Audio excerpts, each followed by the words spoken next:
नाकामियों की लज्जतें उस दिल से पूछिए, नाकामियों की लज्जतें उस दिल से पूछिए जो शख्स मर गया हो साहिल के आसपास।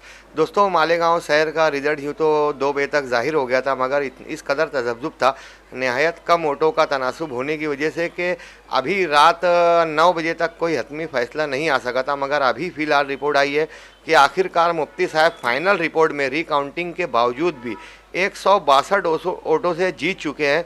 और दूसरे नंबर पर शेख आसिफ हैं, जिन्हें 1,09,491 वोट मिली है, जबकि मुफ्ती साहब को 1,09,653 वोटें मिली है। यानी मुफ्ती साहब 1,62,000 वोटों से जीत चुके हैं।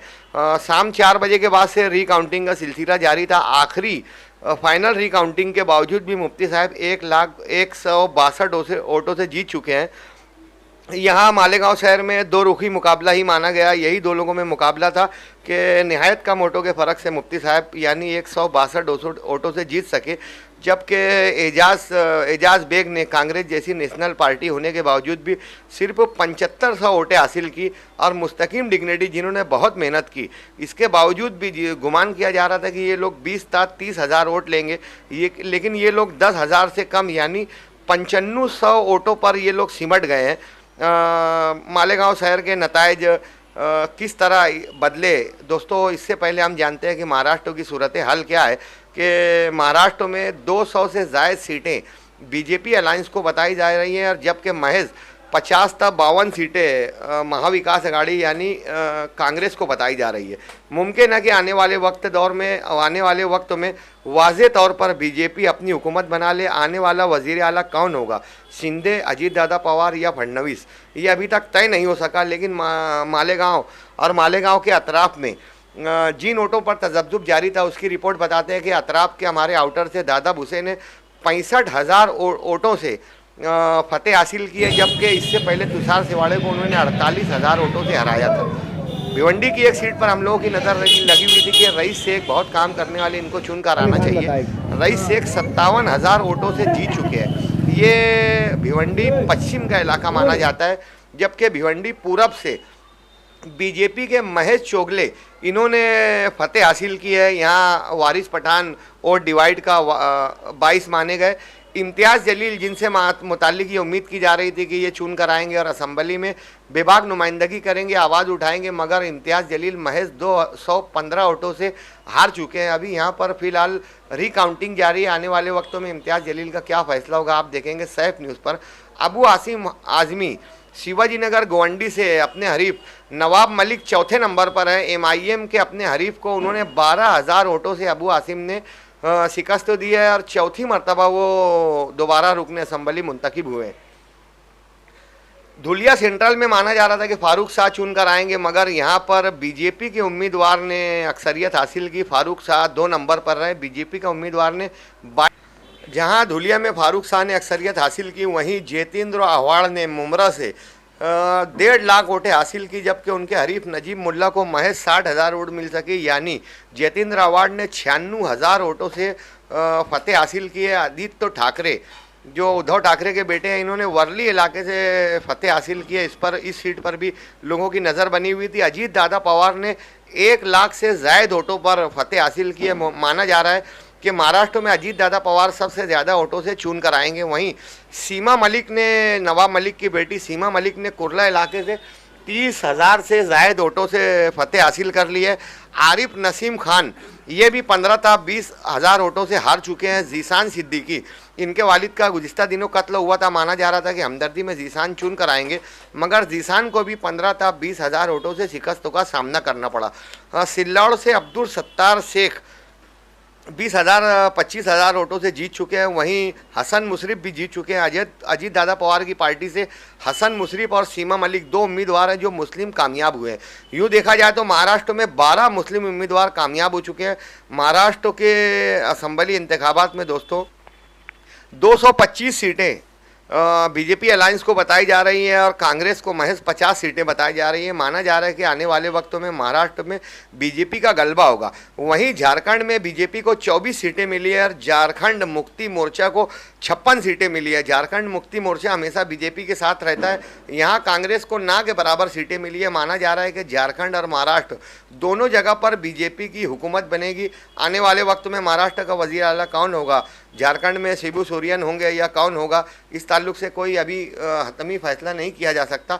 मालेगांव की वोटों का हम लोग तबसरा करते हैं कि दोस्तों मुस्तकीम डिग्नेटी ने बहुत मेहनत की थी। ये माना जा रहा था कि ये 20 था 25 और 25 था 30,000 वोटें लेंगे, मगर ये 9,095 वोटों पर सिमट गए, यानी 10,000 का आंकड़ा भी पार नहीं कर पाए। एजाज बेग से मुतालिक माना जा रहा था कि नेशनल पार्टी है, इनके अपने सोर्सेस हैं, इनके अपने ताल्लुकात हैं, मगर इनकी भी वोट 7500 से सिमट गई। यानी लोगों ने मुफ्ती साहब और आसिफ शेख के अलावा तीसरे को वोट डिवाइडेशन का जरिया नहीं बनाया। मुफ्ती साहब चूँकि 162 वोटों से जीत चुके हैं। इससे पहले जब 20 तारीख को पोलिंग हुई और 23 तारीख को रिजल्ट आने से पहले इन 3 दिनों में बेशतर अफराद ने ये इरादा जाहिर किया था, ये उम्मीद जाहिर की थी, ये नतीजा जाहिर किया था कि आसिफ शेख की जिस तरह मेहनत थी, इनका रिक्शा लगा हुआ था, इनके लोग लगे हुए थे, बूथ वाइज सेटिंग इन्होंने की थी और हर तरीके के वो वसाइल और असबाब जो इलेक्शन में इस्तेमाल किए जाते हैं, आसिफ शेख ने उसका भरपूर इस्तेमाल किया। इसलिए बेशतर अफराद ये बता रहे थे कि आसिफ शेख की वाज़े वोटों से जीत होगी, मगर ऐन वक्त पर जिस तरह रिजल्ट सामने आए तो आज सुबह से 8 बजे से जब राउंड चलना शुरू हुए तो एक था 18 राउंड तक आसिफ शेख आगे रहे, लेकिन 19वें राउंड से मुफ्ती साहब को लीड हुई और 20वें राउंड में भी वही लीड पर रहे। फिर 21वें राउंड में आसिफ शेख को दोबारा लीड हुई। 22वें और 23वें में मुफ्ती साहब फिर आगे रहे और 24वें में फिर आसिफ साहब आगे आ गए और 25वें में आखिर मुफ्ती साहब को जीत हुई।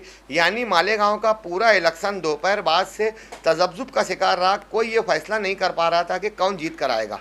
अब 5 बजे के बाद जब ये वाजे हो गया कि 162 वोटों से मुफ्ती साहब जीत चुके हैं, मगर शेख आसिफ ने रिकाउंटिंग की अपील की। 3 मरतबा रिकाउंटिंग हुई कुरानदाजी के ज़रिए। 21 था 25 नंबर के जो राउंड थे, इसकी दोबारा रिकाउंटिंग की गई। इसमें भी मुफ्ती साहब की कोई वोट ना कम हो सकी ना कोई वोट बढ़ी, यानी मुफ्ती साहब 162 वोटों से जीत कर आ गए और शेख आसिफ की 3 मरतबा रिकाउंटिंग करवाने के बावजूद भी कोई खातिर खान नतीजा नहीं बरामद हो सका। आखिर रात 9 बजे मुकामी प्रांत ऑफिसर नितिन सदगीर ने मुफ्ती साहब को कामयाबी का लेटर दिया। जिस वक्त तो ये लेटर आया उसी वक्त तो लोगों ने माना कि अब मुफ्ती साहब की जीत हो गई है, वगरना इससे पहले अभी तक दोनों जानिब से पटाखे फोड़े जा रहे थे, लड्डू और पेड़े के कलर और निशानियां तब्दील की जा रही थी, लोगों के पटाखे ख़त्म हो गए, मगर कोई हतमी फैसला नहीं आ सका। आज आखिर में जब मुफ्ती साहब की जीत का लोगों को यकीन हो गया और मुफ्ती साहब को लेटर मिल गया तो आसिफ साहब के लोगों ने थोड़ा किनारा कसी इख्तियार की और मुफ्ती साहब के अफराद ने काउंटिंग ग्राउंड से निकल कर अभी उनका जुलूस निकला है जो मोहन टाकिस से मौसम पुल से सिटी पुलिस स्टेशन, फिर कुदवाई रोड से होता हुआ मुशावरत चौक पर ख़त्म होगा, जहां मुफ्ती साहब इज़हार तशक्कुर पेश करेंगे। दोस्तों, जिसे आप देखेंगे सैफ न्यूज़ पर, हम आपको बता दें कि शेख आसिफ ने जिस तरीके से मेहनत की थी और उनकी हार हुई और मुफ्ती साहब जिस तरह कमज़ोर नज़र आ रहे थे उनकी जीत हुई, इस ताल्लुक़ से ये माना जाता है कि इस अब से पहले अभी हम देख रहे हैं 2024 का असम्बली इलेक्शन, इसके पहले 2019 के असम्बली इलेक्शन में आसिफ शेख को महज 74,000 7,500 वोटें मिली थी और आसिफ शेख ने शेख रशीद साहब के जाने के बाद और शेख खलील दादा के जाने के बावजूद भी 75,000 वोटों से 1,09,000 वोटों पर सबकत हासिल की। यानी आसिफ शेख की 35 था 40,000 वोटें बढ़ी है। इससे पहले जब मुफ्ती साहब जीते थे तो इनकी वोट 1,17,000 थी और मुफ्ती साहब अभी 1,09,000 पर आ गए, यानी मुफ्ती साहब की 10,000 तकरीबन इतनी वोटें कम हुई है। अगर यूँ देखा जाए तो मुफ्ती साहब जीत चुके हैं, मगर वोटों के तनासुब में आसिफ शेख का परसेंटेज ज़्यादा है कि माजी की बनिस्बत उन्होंने 35 था 40,000 वोटें ज़्यादा हासिल की है। शेख रशीद साहब के जाने के बाद, खलील दादा के जाने के बाद न कोई पार्टी थी, न कोई पार्टी का निशान था। आज़ाद उम्मीदवारी करते हुए उन्होंने इतनी वोट हासिल की और इस कदर मेहनत की, मगर कुदरत को नतीजा कुछ और ही मंजूर था। मगर अगर आसिफ शेख चुन कर आ जाते तो मालेगांव शहर समेत पूरे महाराष्ट्र में, पूरे इंडिया में इनका नाम हो जाता कि एक आज़ाद उम्मीदवार इतने बड़े लीडरान के आने के बावजूद भी कामयाब होता है। बज़ाहिर शेख आसिफ 162 वोटों से हार चुके हैं, मगर इनका हौसला आज भी बुलंद है। ये लोग अपनी जीत मान रहे हैं कि इन लोगों की वोटों में 75 से 109 के दरमियान जो प्रमोशन हुआ है और मुफ्ती साहब का 117 से जो 109 पर डिमोशन हुआ है, जबकि अब से पहले असम्बली इलेक्शन में 70,000 वोटें कम थी। पिछले असम्बली इलेक्शन की बनिस्बत इस असम्बली इलेक्शन में 70,000 नई वोटों का इजाफा होने के बावजूद भी मुफ्ती साहब 10,000 वोटें कम हासिल कर सके हैं और आसिफ शेख ने 40,000 35 था 40,000 वोटें ज़ायद हासिल की है। बज़ाहिर मुफ्ती साहब जीत चुके हैं, लेकिन जीत कर हारने वाले को सिकंदर कहते हैं। शेख आसिफ ने अपने फैसले को कबूल किया है। मुफ्ती साहब जश्न के माहौल में मशगूल है। मुस्तकीम डिग्निटी को इस कदर अफसोस है कि इतनी मेहनत और इतने वसाइल और असबाब का इस्तेमाल करने के बाद भी शहर ने उनको तीसरी क़यादत के तौर पर कबूल नहीं किया। वहीं एजाज़ बेग को बड़ी उम्मीद थी कि हम लोग नेशनल पार्टी हैं, मगर उनको भी खातिर खा वोट नहीं मिल सकी।